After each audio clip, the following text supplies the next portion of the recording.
balat mo, tapos dinadala niya ako ng quail egg soup. Araw-araw po, isang buwan po ako dyan. Cardinal Santos.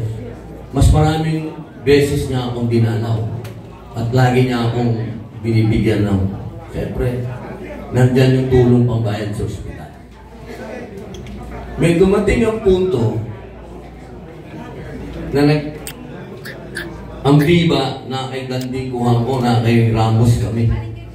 Kami ni Mother, magkasama kami nangangampanya kay Fidel Ramos. Yung relationship namin, hindi lang sa showbiz, pati sa politika, magkasama kami. Pati yung ginawa namin yung pelikula ni General Bato, nakita kami dalawa. Sabi ko, dito po. Sabi ko, Mother, siguro, ito na yung panahon para kumita tayong dalawa. Sabi ni Mother sa akin, etong ginagawa natin na to, tulong natin ito. Wala tayong kinikip. Kaya yung pinagsamahan po namin ni Mother, madalas, pagdating hindi po pinag-uusapan ng pera. Pinag-usapan namin lagi, paniniwala na sa akin, sa artista, bagong artista, sa politika. Pareho kaming hindi binayaran ng kampanya ni Fidel, pati yung kampanya ni Bato, pareho kaming ganun yung pinagsamahan namin ni Mother. Kaya wala akong experience na pareho ng experience nyo. Pero isa lang ang hindi ko makakalimutan, naging Mother Lily talaga sa akin si Mother. Inalagaan ako ni Mother hanggang sa kulungan ko. Pinupuntahan ako ni Mother. Hindi niya ako artista, hindi katulad ninyo. Artista niya kayo. Pero hanggang sa Bilibid, pinuntahan ako ni Mother. Hanggang sa makalabas ako, binigyan ako ng dinner ni Mother. Ganun po. Unang abroad namin, unang pang-enroll ng mga anak ko, binigay ni Mother Lily. Kaya sorry, baka sa inyo, hindi. Pero sa akin, gano'n. Yun lamang po, Mother. Alam niyo, ayoko naman po talagang, kaya lang, ito si Roderick eh. Binigay lang. Oh, sorry ah. Ano eh, muy simpatiko. Kaya po, muli po, ito po ay gabi ng pag-alala kay Mother Lily. Alam naman ni Ma'am Rosel ang relationship namin ni Mother. Kaya ako po ay nakikiramay sa lahat. Mamimiss po natin talaga si Mother. Iba si Mother. Pag nandiyan si Mother, kahit malungkot ang ambience, laging sumasaya. Yun si Mother Lily. Maraming salamat po. At in short lang, actually, coming here, maraming memories ang bumalik from like 30 years ago. I was auditioning for a film, super haba ng pila, dito po sa labas. And when it was my turn, hindi ko pa nakita si Mother neto. Na nakaupod sa table. Isa po doon was Tita Joanne Bunyaga. Siya yung talagang tinuturing kong discoverer ko. And then, basta naalala ko, parang pinapa-acting ako and hindi ko alam what came over me, bigla na lang ako umiyak. First time to act in my whole life. And na-impress ko si Tita Joanne. And she was the one who brought me. Nandun pa sa taas yun, sa second floor yung office. She was the one who brought me to Mother Lily. And ano ba nakita niya sa akin, dali-dali po siya nagpagawa ng 12 years old document. Nagpagawa siya ng 24 picture contract. Oh. Diba? Yung agad-agad, walang ano, diba? Hey, let's check you out first, ganyan. Wala. Immediately. And the rest is history. Marami akong naging sobrang lagi na projects mula noon. Sa movies, bida ako. Sa model, hindi. Okay, tapos dyan palang supporting. Naubos po ba yung 24 pictures? Hindi ko. Siguro baka half lang. Pero, anyway, it wasn't about that. It was yung tiwala at confidence na binigay niya sa akin. And of course, she always made sure na I work with really good directors. Yan. And pinamanage din niya ako before kay Direct Manny Galera, and silang dalawa, they really made sure na kung magagandang projects na naman mapupunta sa akin. And then, because of Regal Films, dahil sa kanya ako nagkaroon ng first acting award in 2001.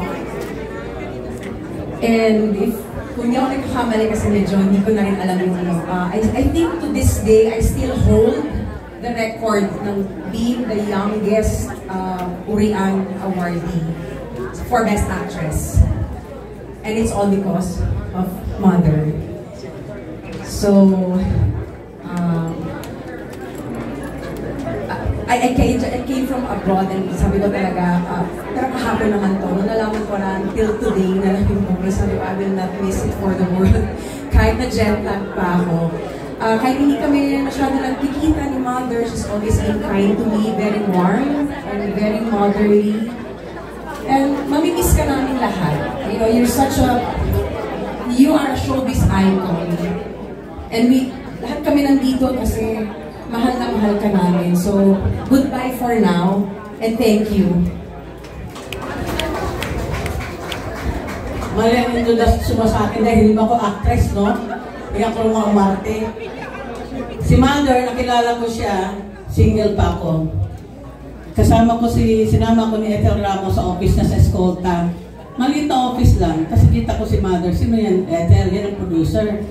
Ba't sigaw ng sigaw? Sabi niya, ganun talaga ugali niyan, sabi niya nun. Ethel, sino kasama mo? Sa Anabel from Cebu. Maganda siya, ha? Mag-artista ba yan? Ayaw niya, Mother, pag si Eddie Gutierrez ang partner, gusto lang niya. Nangarap pa yung Bisaya na yan. Mag-bold na lang siya, siya umarte pa na, sabi niya Ethel. Pwede ka ba mag-bold, ay? Pag si Eddie Gutierrez ang partner ko, lahat ng klaseng bold na gawin ko. Alam mo, sabi ni Mother, yung Bisaya, ang Bisosa, ha? Hindi nga umarte, pangit siya. Sabi ko, alis na tayo, Ethel, bakit pala ako? Doon ko siya na-meet si Mother sa office niya. After that, marami nang nangyari sa buhay ko hanggang nag-anak ko kay Eddie Gutierrez, ganyan. Pumunta na ako ng Amerika. Pagbalik ko, andyan na sila Rupa, sila Kambal. Ako, hindi ako, Regal baby, mga anak ko lang. Lagi kami nag-away ni Mother sa billing, sa kontrata, sa cheque, at saka sa promo. Gusto niya mag-promo ang mga Kambal, si Rupa, walang bayad. Kung Mother, hindi pwede magtrabaho ang anak ko, walang bayad. Ang arte-arte Bisaya nito. May ugali si Mother pag talikod mo, pagkarap mo, pupurihin ka. Pag talikod mo, sisiraan ka. Ay alam ko na yung ugali ni Mother, inintindihan ko na siya. Sabi ni Mother, mukha ka raw pera. Ayaw mo raw pumayag na mag-promo. Hindi pwede magtrabaho ang anak ko, walang bayad. May promo yan daily. Libre pang damit. O ibigyan mo lang kay Bisaya lahat ang gusto niya, basta mag-promo anak niya. Okay na kami. Contract nila Richard, 5 years. Si Rupa, 5 years. Sabi ko, Mother, tagal-tagal, wala ba down payment si Rupa? Hindi po niya mag-down payment. Hindi pa sa sikat, no? Ka-officer lang niya. Tawag mo na, ikukontrata. O sige, anong gusto niya? Kotse, Mother. O bigay ng kotse. O, pirma ka ng 5 years. Sa kontrata, di kayo magkasundo, 3 araw yan, pabalik-balik ako sa kanya. O bigyan ka ng positive check. 1 year. Sabi ko, huwag naman, Mother, wala matanggap ng dealer na 1 year ang cheque. I-cash mo na yung down payment ni Rupa, Mother. Sus, grabe pala itong Bisaya nito. Mukhang pera talaga. Ano sabi mo, Mother? Wala. Maganda anak mo. Sikat na siya. Pag-pumel mo sa legal. So, okay. Sabi ko naman, hanggang hindi ka magkasundo ni Mother, lagi ka na nag-aaway. Alam lahat ng buong showbiz yan. Away bati kami ni Mother. Kasi hindi ko maintindihan ang ugali niya. Hindi rin maintindihan ang ugali ko kasi Bisaya nga. Minsan hindi ko maintindihan ang Tagalog niya. Hindi rin ako maintindihan sa pagka-Bisaya ko. Lagi kami nag-aaway ni Mother. Pero, pag kumita ang pelikula, Bisaya, ang ganda-ganda mo. Punta ka sa legal, dito ka lang kumain, bigyan ka ng bonus, sabi sa akin. Dali mo mga anak mo nga, dali mo dito. O sige Mother, huwag ka nang humingi ng cheque malaki ha, kasi mahal mga anak mo yan eh. Sabi ko, Mother, nagtrabaho mga anak ko sa promo, almost 2 weeks. Maniningil ka lang ng Bisaya sa akin. Trabaho lang tayo, Mother. Sabi ko, nagtrabaho mga anak ko, 5 years old. Si Rupa, 13 o 13. Gusto mo mag-promo sa sayo sa TV, kumanta, magbayad ka, Mother. O sige, bayad na lahat, nag-promo mga anak mo. Hindi kami magkasunod talaga ni Mother sa lahat ng bagay. Pagka bandang huli na, sabi niya sa akin, malaki na sila tambal, nakukontrata na sa GMA, sabi niya, pagbigyan mo ako Bisaya ha, isang movie lang, Mother, hindi ako Rob Marte. Hirap ako sa Tagalog. Basta ano yung Tagalog mo, yun ang gawin mo. Monster Mom. Naku, sabi ko mo ba, tatanggapin mo ba ito? Hindi ako marunong Marte. Bahala ka, Mami. Ang hilig-hilig mo umarte. Hindi ka marunong Marte, sabi nila pa. Mag-down payment ka sa akin, Mother, ha? Magkano ang charge mo sa akin? 1.5. Ano? Ang mahal-mahal mo, Bisaya ka. Hindi ka nga marunong Marte, hindi ka pa masika. 1.5, huwag mo na akong kunin. Basta yun ang rate ko. O, sabi naman niya kay Anet, tayong dalawang, kay Bisaya. Okay na. Mag-promo ka Bisaya ha, bayad na naman. Lagi ka nag-away ni Mother sa billing, sa bayad, sa cheque, sa lahat. Pero bandang huli na, nakakasunod kami dalawa kasi para nakuha na yung gali ko nakuha ko yung gali ni Mother. Hanggang nagmamahalan kami dalawa. Pag nagmamahalan kami dalawa, tanghali pa lang, sa Bisaya. May meeting ako. Punta ka na sa Gloria Maris, dito tayo mag-lunch. Wala akong kasama, punta ako doon. Sa gabi naman, Santa Bisaya. Andito lang sa Mother, sa Makati, punta ka sa Gloria Maris. Hanggang 2 months kami araw-araw nag-lunch at dinner. Mother, buntat na ako sa Chinese food. Wala bang ibang pagkain, Mother? Dito kasi malakas ako dito eh. Pwede ako perma lang dito. Sabi ko, gusto ko sana iba naman, Mother. Sa Tempura, yung Japanese. Huwag ka nga maingay dyan. Lahat ang gusto mo, order ka na dyan. Wala na akong order ni Mother, sawa-sawa na ako. Hanggang pa nang huli, hindi na ako kumakain, soup na lang kinakain ko doon. Tapos tawagin na si Lucelle, tawagin mga anak niya, yung lahat ka-meeting niya, mga reporter. Kaya sabi niya sa akin ni Mother ko, Alan, ako yung alis na ha. Sige, malis ka, sisiraan ka ni Mother. Hindi ako alis, ito lang ako. Kasi ugali ni Mother kasi, pagkaharap ka, okay. Pagtalikod mo, sisiraan ka, ay hindi na ako aalis. Ay, hanggang nagka-pandemic na, lagi kayo magtitang dalawa niyan. Meeting kami ng meeting, ganyan-ganyan. Best friend na kami ni Mother. Wala kayo nag-usapan about pera, about anything. Basta kami lagi kayo nagkakasama kung saan siya pupunta. Nandun naman ako. Laging tumatawag yan. Tapos sabi niya, Bisaya, dalawin naman ako. Bakit, Mother? Naku, bumalik yung ating cancer. Bakit? Kasi matin ako ng GMA Paul daw. Naku, Mother, hindi ako pa din dumalaw sa'yo. Gusto ko makita kita yung dati maganda ka, madaldal. Ayoko nakahiga ka. Kaya hindi ako nakadalaw kay Mother, di ba, Lucelle?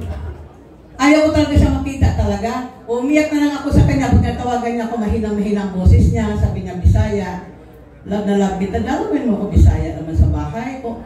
Mother, delikado kasi pag mga COVID na ganyan. Sabi ko, may sakit ka pa naman. Sabi ko sa akin. Sabi, kumusta mga anak mo? Okay lang, Mother. Sabi sa akin. Kumusta sila Richard? Okay naman. Sila Rupa, okay rin. Alam pala niya, may away yung dalawa, si Richard at si Sarah. O, kumusta yung dalawang anak mo? Annabel? Ay, naku, Mother. Ay, mahirap magkwento kasi ikaw. Kasi pagkwentuhan kita, may mga konti nandun na sa kala. Jones, kung sino sa reporter na kausap mo. Okay lang sila, Mother. Tapos naghiwalay na nga. Bisaya, ano nangyari? Ba't mga pahig ka maghiwalay yung dalawa? Wala tayong magawa, Mother. Kasi ang isa gusto na mag-iba siguro. Ang isa naman, ayaw naman niya basta isa magkasundo.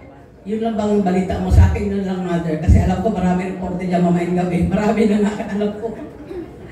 Kaya sabi ko, Mother, I love you. Maski hindi kami nakita ni Mother, nagtatawagan kami sa telepono, pero hindi talaga ako nakadalaw sa kanyang bahay na gusto niya akong dumalaw. Basta ako, pinagdasal ko siya, pati sa Alexa. Ang pinagdasal ko, dala-dalawa lagi, Alexa sa si Mother.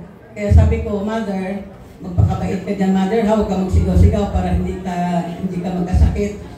Basta ikaw, Bisaya, dumalaw ka sa akin. Mother, sorry, hindi kita nadalaw, pero mahal na mahal kita, pinagdadasal kita. Kaya sabi ko, pinagdasal na kita, Mother, para hindi ka magkasakit. Alam ko, nagtatampo sa akin, pero andito ako ngayon, dumalaw sa kanya, Lucelle. 3 araw na ako dito, kasi ako'y galing sa kalilibing ng aking daughter-in-law. Yan ang pagmamahal ko kay Mother. Kaya sabi ko, lahat kayo, sana maintindihan niyo si Mother. Ganun lang taga-ugali ni Mother, pero mahal na mahal tayo lahat ni Mother Lily. Especially mga anak ko, mahal na mahal niya. Maraming salamat.